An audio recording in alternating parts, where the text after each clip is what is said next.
कई टॉपर से बात करके मुझे ये पता लगा कि हर एक टॉपर लास्ट के 30 डेज में इस स्ट्रेटेजी को फॉलो करता है, जिससे अगर आपने जान लिया तो आप भी इन 30 डेज के अंदर कम पढ़ के ज्यादा स्कोर कर सकते हो, सही ढंग से आप रिवीजन कर सकते हो, सही ढंग से आप अपना सिलेबस कंप्लीट कर सकते हो, वो भी कम टाइम के अंदर। ये जो लास्ट के 30 डेज हैं, अगर आपने इनको सही ढंग से मैनेज नहीं किया, अगर आपको ये नहीं पता कि आपको किस तरीके से रिवीजन करना है, आपको किस दिन कौन सा सब्जेक्ट पढ़ना है, आपको कौन से चैप्टर को इंपॉर्टेंस देनी है, तो आप अपने बोर्ड्स के अंदर बहुत बच्चों से पीछे रह जाने वाले हो। तो मेक श्योर कि इस वीडियो को पूरा जरूर से देखना है, क्योंकि भैया ये जो लास्ट के 30 दिन है ना, बस आपके पास में यही है। इसके बाद में आप अपने एग्जाम हॉल के अंदर बैठे होंगे और आपको और टाइम नहीं दिया जाएगा। अब ये 30 डेज आपके कम होते जाएंगे। तो तुम्हारा सबसे पहला क्वेश्चन आता है कि भैया बस अब 30 दिन बचे, क्या वो जो मैंने मेरा सपना देखा था बोर्ड्स क्लास में एंटर करते कि मेरे भी बोर्ड्स के अंदर 90 प्लस आएंगे, क्या वो आज भी पूरा हो सकता है? तो मेरा जवाब रहेगा हाँ, लेकिन उसके लिए 2 शर्तें रहेंगी। सबसे पहली शर्त है कि अब से कोई भी एक्सक्यूज नहीं देनी है, क्योंकि अगर आज भी तुम एक्सक्यूज दोगे कि भैया मेरा पढ़ने में मन नहीं लग रहा, मेरे को नींद आ रही है, मेरे को बाहर दोस्तों के साथ में जाना है, तो भैया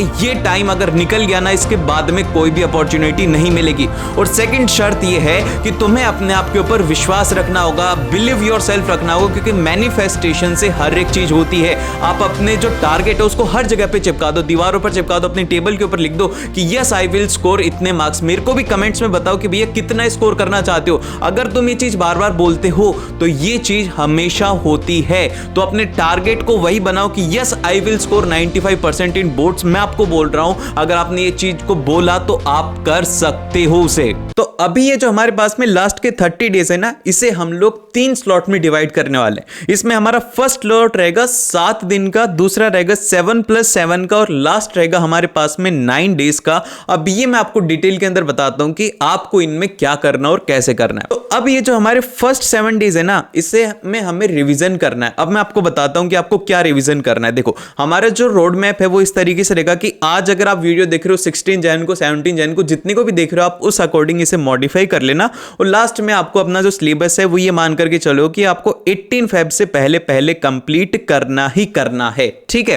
क्योंकि आपके एग्जाम जो मेन एग्जाम है वो 21 को है हिंदी का, तो अब आपको इसके अंदर कंप्लीट करना है। तो हमारे फर्स्ट जो 7 डेज रहेंगे इसमें हम लोग करेंगे रिवीजन। अब जल्दी से अपनी नोटबुक और पेन साथ में लेकर के बैठो। हर एक चैप्टर का आपको यह पता होना चाहिए कि आपका कौन सा पार्ट कंप्लीटेड है, कौन सा पार्ट आपका कंप्लीटेड नहीं है। तो इस तरीके से आपको इसके अंदर पूरा पूरा लिखना है कि क्या आपने कंप्लीट कर लिया और क्या आपने कंप्लीट नहीं किया है।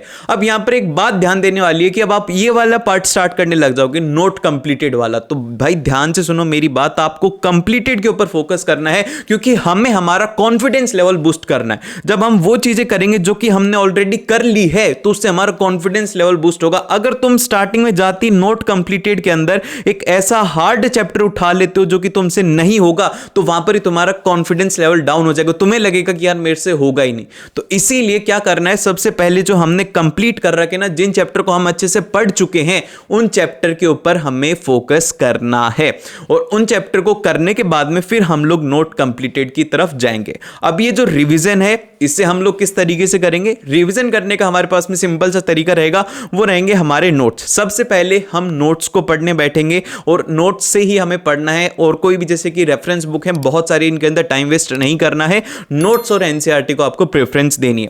जब आप नोट्स कर लें उसके बाद में आपको क्वेश्चंस करने हैं, जो कि सबसे फर्स्ट प्रायोरिटी रहनी चाहिए आपकी एनसीईआरटी की, फिर उसके बाद में पीवाई की उसके क्वेश्चन रहने चाहिए। अगर आप ये कर लेते हो देन फिर आपको एडिशनल क्वेश्चन में जाना है। और इनमें भी एक कैश है, ये बहुत ज्यादा है कि मैंने यहां पर स्टार मार्क कर रखा है। जो क्वेश्चंस आपसे नहीं हुए, जिन क्वेश्चंस के अंदर नया कांसेप्ट लगा, आपसे फर्स्ट टाइम के ऊपर अटेम्प्ट नहीं हुए, उनके ऊपर आपको स्टार मार्क कर लेना कि भैया ये नया कांसेप्ट था। जब हम लोग नेक्स्ट टाइम यहां पर रिवीजन करने के लिए आएंगे ना, तो हम लोग सिर्फ और सिर्फ यही क्वेश्चंस को वापस से करेंगे, क्योंकि इन क्वेश्चंस में हम अटके थे। और यहां से हमारा जो चैप्टर है वो स्ट्रांग होगा और यहीं से हमारा कॉन्फिडेंस लेवल बूस्ट होने लगेगा। देन फिर इसके बाद में जो हमारे पास में 7 दिन खत्म हो जाएंगे, इसके अंदर हमें सभी सब्जेक्ट्स को पढ़ना है, सभी सब्जेक्ट्स का हमें रिवीजन करना है जो कि हमें आते हों। अभी जो नेक्स्ट हमारे पास में 7+7 डेज का स्लॉट है ना, 14 डेज रहने वाले हैं टोटल। इसमें एक सबसे इंपॉर्टेंट बात यहां पर लिखी हुई है कि सब कुछ नहीं पढ़ना। यहां पर एक प्रिंसिपल होता है जो बोलता है कि भैया जो आपका 80% ऑफ द जो रिजल्ट रहेगा ना, वो रहने वाला है आपके 20% ऑफ एफर्ट्स के ऊपर। तो अब आपको ऐसे सब्जेक्ट सेलेक्ट करनी है, जो आपका नोट कंप्लीटेड वाला था ना, इसमें देखना देखना कि ऐसे कौन से हैं जिनका की हाई वेटेज है।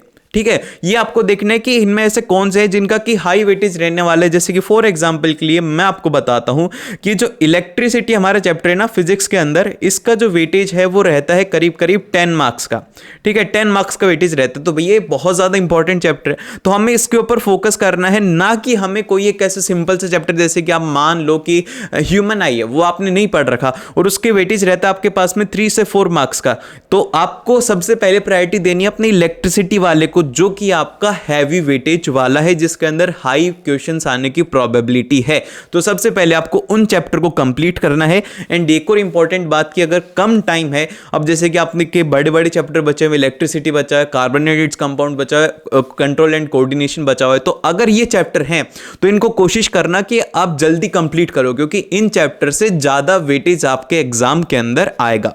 देन फिर इसके बाद में जो हमारे 7 डेज जब खत्म हो जाएंगे, और फिर इसके बाद में अब हमें पढ़ना क्या है भैया, हम पढ़ेंगे किस तरीके से, आपको पढ़ना क्या है, सबसे पहले कोई भी वन शॉट वीडियो देखो, किसी भी चैनल की देखो, ये बात ध्यान रखना कि सिर्फ और सिर्फ वो 1 से 2 घंटे की हो, ये नहीं कि 5-5, 6-6 घंटे की मैराथन देख रहे हो। भाई तुम्हें दौड़ना थोड़ी है, तुम्हें सिंपल सा तुम्हारा ये है कि कम टाइम के अंदर तुम्हें ज्यादा पढ़ाई करनी है, तो इतना ज्यादा टाइम नहीं देना। ये देखो कि 1 से 2 घंटे के अंदर तुम्हें पढ़ना है उससे, और उसके बाद में जो सबसे इंपॉर्टेंट बात है वो है PYQs वाली, इसमें ज्यादा टाइम देना, ये पढ़ने में ज्यादा टाइम नहीं देना। आपको एक बार पूरा पूरा समरी देख लेना है, NCERT देख लेना है, उसके बाद में आपको कोई भी चीज की जरूरत नहीं है।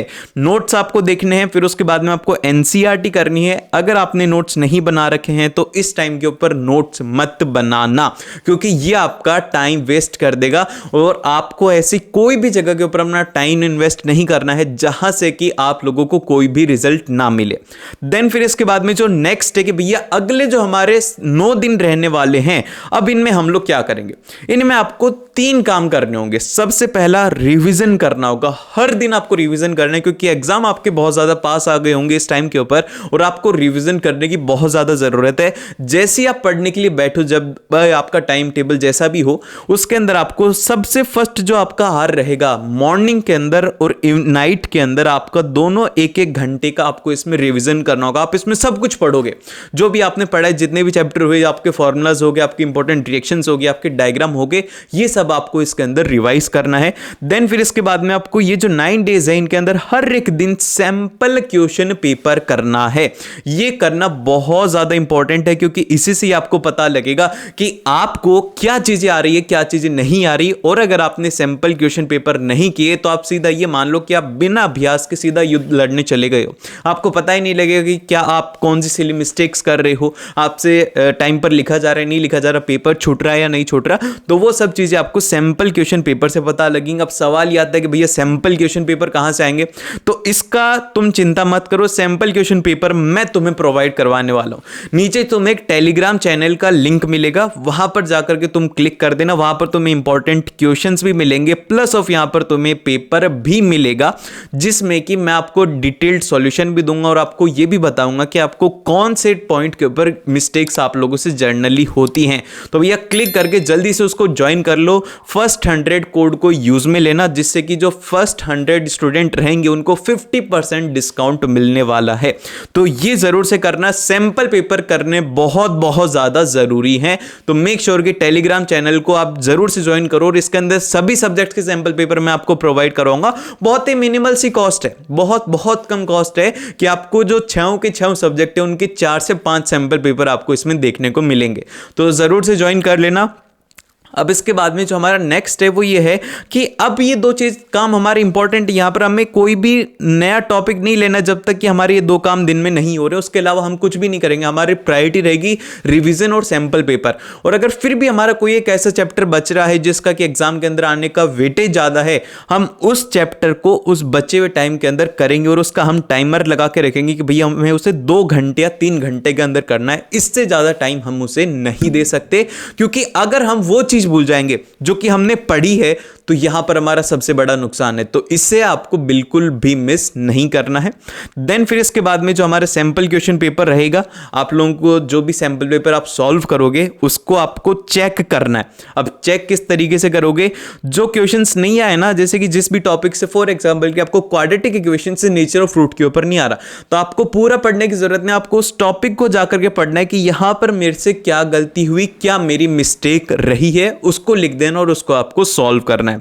और फिर एक इंपॉर्टेंट बात है, सैंपल पेपर सॉल्व करने से आपको पता लगेंगी आपकी सिली मिस्टेक्स कि भैया क्या मैं ये कर रहा हूं कि 2 + 3 को मैं 6 लिख रहा हूं। ऐसी मिस्टेक्स एग्जाम के अंदर होती हैं क्योंकि बोर्ड्स का प्रेशर रहता है, वहां पर हम लोग क्रॉस में, मल्टीप्लिकेशन में, डिवीजन में हम कंफ्यूज हो जाते हैं। ये ऑब्वियस सी बात है, स्टूडेंट्स इसी में गलतियां करते हैं, तो ये गलतियां आपको इसी से ही पता लगेंगी। और उसी के साथ में, और अब इसके बाद में सबसे इंपॉर्टेंट बात यह है कि आपको अपना कॉन्फिडेंस लेवल डाउन नहीं करना है। मेरे ऊपर विश्वास रखो, मैं आपको बोलता हूं जो भी आप बोलते हो, भगवान आपको पूरी पावर देते हैं कि आप उस चीज को अचीव करो। आप सिर्फ और सिर्फ उसके लिए सच्चे मन से मेहनत करो। मैं आपको बोलता हूं कि आप अपने बोर्ड्स के अंदर अच्छा स्कोर करने वाले हो। और मेक श्योर कि इस वीडियो को अपने सभी दोस्तों के साथ में शेयर जरूर से कर देना। और अगर आपको सैंपल पेपर अच्छी क्वालिटी के चाहिए तो जल्दी से उस टेलीग्राम चैनल को आपको ज्वाइन कर लेना है। फर्स्ट 100 को आपको अप्लाई करना है, जिससे आपको 50% का डिस्काउंट मिल जाएगा। मिलते हैं आप लोगों को नेक्स्ट वीडियो के अंदर। All the very best.